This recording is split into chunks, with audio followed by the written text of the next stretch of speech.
Interesting tweet आया है, ये उमर अब्दुल्ला ने ट्वीट किया है। उन्होंने ट्वीट किया कि और लड़ो आपस में। तो ये आम आदमी पार्टी और कांग्रेस के लिए शायद उन्होंने ट्वीट किया कि आपस में लड़ो। संजय झा लिखा है कल। संजय झा जी, ये क्या हुआ है जरा बताइए, और क्या ये पलटेगा आपको लग रहा है? नहीं, मुझे लगता है कि सुशांत जी, ये चुनाव भाजपा बिल्कुल हावी है। भाजपा, मुझे नहीं लगता है कि ये आंकड़े बदलेंगे। आम आदमी पार्टी के विरुद्ध एक एंटी इनकम्बेंसी है। 10 साल से ज्यादा थे वो सत्ता में, और हो सकता है कि कांग्रेस का प्रदर्शन पहले से वैसे तो बहुत कम ही था, तो उस बेस से उसको उछालना उतना मुश्किल भी नहीं होना चाहिए था। लेकिन कांग्रेस पार्टी का यदि वोट शेयर बढ़ा है तो मैं समझता हूं कि माइनॉरिटी से, दलित से उनको शायद ज़्यादा समर्थन मिला है, और ये आम आदमी पार्टी को कुछ न कुछ उनके प्रदर्शन में जरूर उसका असर हुआ। ठीक है, अजय वर्मा जी एक बात बताइए, कांग्रेस पार्टी 6 महीने पहले केजरीवाल के साथ मिलकर लड़ी और बोली कि आओ मोदी को हराएं। अब आप लोग जो है वो मोदी के साथ मिलकर लड़ गए, आओ केजरीवाल को हराएं, केजरीवाल को खत्म करें। ये कांग्रेस करना क्या चाह रही है, किसको रोकना चाह रही है? देखिए, हर इलेक्शन का स्ट्रेटेजी अलग होती है, रणनीति। लोकसभा के चुनाव, एक सेकंड माफी के साथ रोक रहा हूं, बड़ी खबर बता दूं, बीजेपी रुझानों में हाफ सेंचुरी पर पहुंच गई है। 50 सीटों पर बीजेपी गठबंधन आगे, आम आदमी पार्टी 19 सीट पर आगे, और ये लीड जो है बीजेपी की वो लगातार मजबूत होती जा रही है, ये बढ़ती जा रही है। बीजेपी 42 सीटों की गेन कर रही है, आम आदमी पार्टी 43 सीटें लूज कर रही है। जी अजय जी। देखिए, लोकसभा के चुनाव की अलग रणनीति होती है, विधानसभा के चुनाव के मुद्दे और रणनीति अलग होती है। आपने पिछली बार लोकसभा के चुनाव में देखा कि अब की बार 400 पार, तो 240 भी वाह मुश्किल, वो सारे आदर्श सहयोगियों की वजह से पहुंचे। अच्छा, एक बड़ी चीज रोचक है इस बार सिन्हा जी, चुनाव आयोग तो सारे देश के बड़े चैनल और सबसे ज्यादा फास्ट मशीनों से ज्यादा इलेक्शन के रिजल्ट और काउंटिंग दे रहा है। भक्ति का पूरा मार्ग जो अपना रखा था वो पूरा रोल निभा रहा है चुनाव आयोग, पूरा रोल भक्ति का। जैसे भक्तमाल की कथा होती है ना, ऐसे मोदी कथा में चुनाव आयोग पूरा रोल, इतना फास्टिंग चल रहा है, इतना फास्टिंग कि मैंने पिछले 70 सालों में नहीं देखा कि इतना फास्ट चुनाव आयोग चल रहा है। हार जीत तो जब अपनी होती है, क्योंकि 18 तारीख करीब आ रही है, तो स्वामी को खुश करके जाना है, तो इसलिए वो सही ड्यूटी निभा रहा है। वरना आपका चैनल बहुत तेज करता था। 70 साल तो ना आपकी उम्र है और ना 70 साल से ईवीएम यूज हो रहा है। किताब तो पढ़ेंगे, नहीं ईवीएम तो यूज नहीं हो रहा 70 साल से। तो इतने फास्ट नतीजे ये कैसे आते जब ईवीएम यूज ही नहीं होता था?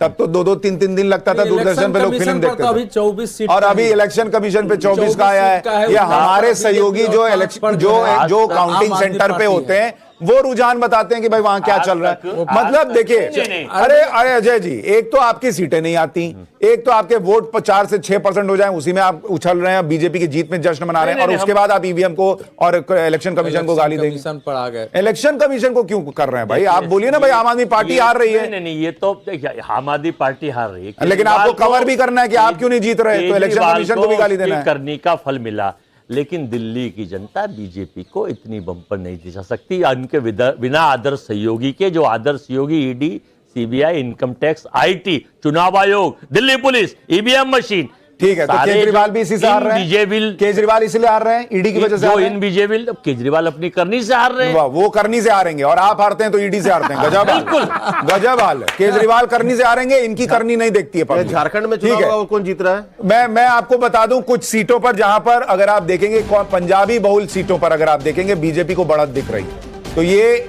वहां पर बीजेपी 14 सीटों पर आगे चल रही है, ऐसी सीटें जहां पर जो है सिख वोटर बड़ी संख्या में है। तो पंजाबी बहुल सीटों पर बीजेपी को 14 पर आगे बढ़त है, और आम आदमी पार्टी को 5 सीट पर बढ़त है।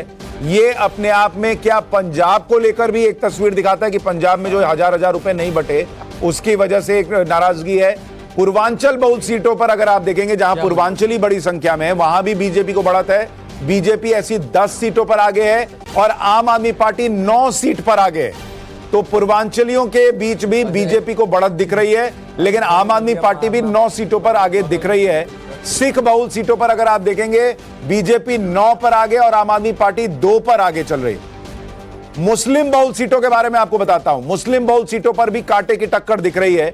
जो एक तरफा आम आदमी पार्टी की तरफ जाती थी, अब वहां 5 और 5 का मामला दिख रहा है, यानी नेक टू नेक फाइट है। और वहां पर ऐसा माना जा रहा है कि ओवैसी की पार्टी और कांग्रेस ने मुस्लिम वोट बांट दिया है, जिसका फायदा बीजेपी को हो रहा है। 50 और 19 का मामला इस वक्त बना हुआ है और अरविंद केजरीवाल खुद अपनी सीट पर इस वक्त जब हम बात कर रहे हैं तो अरविंद केजरीवाल भी पीछे चल रहे हैं। यह लगातार तस्वीर बनी हुई है।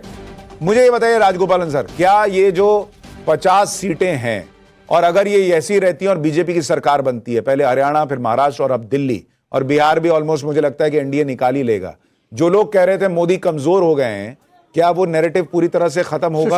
सुशांत बाबू ये 25 में रोकना नहीं है, 26 के भी जाओ, बंगाल, तमिलनाडु, केरला है, उसमें भी बढ़क है। लेकिन संजय जैसे बंगाल कहां बीजेपी जीत रही है? नहीं, 26 में मैं कह रहा हूं, एक साल है और, एक साल है और। कैसे ओडिशा लिया बीजेपी ने, कैसे ओडिशा लिया, मिजोरम लिया, कैसे त्रिपुरा लिया। सेकेंड थिंग, संजय झा से हट करके मैं डिबेट के वास्ते में बोल रहा हूँ, संजय झा गुड फ्रेंड है, वर्मा जी की तरह मारने नहीं आएगा।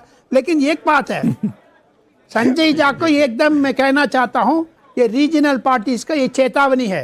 अरविंद केजरीवाल हरा है, मुस्लिम वोट्स कांग्रेस के पास जा रहे हैं, ये DMK, Trinamool Congress, even RJD, Lalu Yadav, Tejashwi Yadav, सबको ऊपर ये बारी पड़ेगी। कांग्रेस को भड़काएगा, रीजनल पार्टीज को स्ट्रेंथ कमजोर हो जाएगा। नहीं, लेकिन मैं ये कह रहा हूं संजय जी, क्या ये कांग्रेस के लिए क्लियर मैसेज है? नो, कांग्रेस अगर अकेले लड़ती या अकेले लड़े और रीजनल पार्टीज के भरोसे न रहे तो बेहतर कर सकती है। यही तो नरेंद्र मोदी, मतलब ये इतना कर रही है तो इससे और आगे चली जाती। देखिए सुशांत जी, इस चुनाव में जो लोग ये कह रहे हैं कि आपने कहा कि ओमर अब्दुल्ला जी का ट्वीट आया है कि आप लोग अंदर में लड़ेंगे, मतभेद होगा तो यही नतीजे होंगे, परंतु आप सच्चाई को तो देखिए।